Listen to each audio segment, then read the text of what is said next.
Welcome to new TV Telugu. ఉమ్మడి తూర్పు గోదావరి జిల్లా పిఠాపురం నుంచి ఈ ఏడాది ఎన్నికల్లో గెలిచిన జనసేన అధినేత పవన్ కళ్యాణ్ అక్కడి ప్రజల మనసులు కూడా దోచుకున్నారు. ఎన్నో విమర్శలు, ఒడిదుడుకలను తట్టుకొని నిలబడ్డారు. ఇక్కడి ప్రజలు కూడా పవన్ కు బ్రహ్మరథం పట్టారు.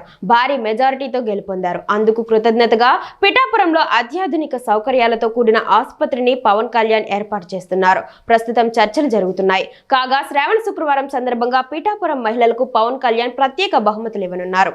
పిఠాపురంలోని పురాహుతిక అమ్మవారి ఆలయం గురించి ఎన్నికల ముందు రాష్ట్ర ప్రజలకు తెలిసింది. నిజానికి ఎన్నో దశాబ్దాలుగా ఇక్కడ అమ్మవారికి పూజలు చేస్తున్నారు. ఎన్నికలకు ముందు పవన్ కళ్యాణ్ కూడా ప్రత్యేకంగా ఈ ఆలయాన్ని సందర్శించి అమ్మవారిని దర్శించుకున్నారు.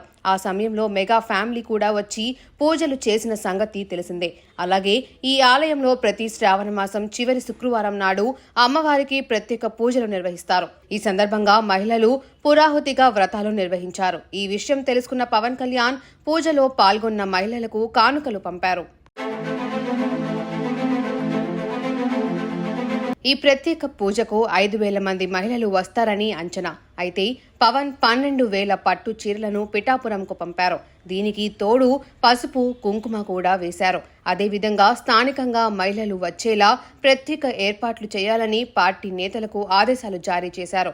అలాగే ఆలయ కమిటీకి ఎలాంటి ఇబ్బంది లేకుండా ఈ చీరలను అందించాలని పవన్ ఆదేశించారు. 12 మంది మహిళలకు పట్టు చీరలు పంపిణీ చేసేందుకు జనసేన నాయకులు పిఠాపురంలో క్యూ కట్టారు. ఈ కార్యక్రమంలో నాగబాబు పాల్గొనే అవకాశం ఉంది.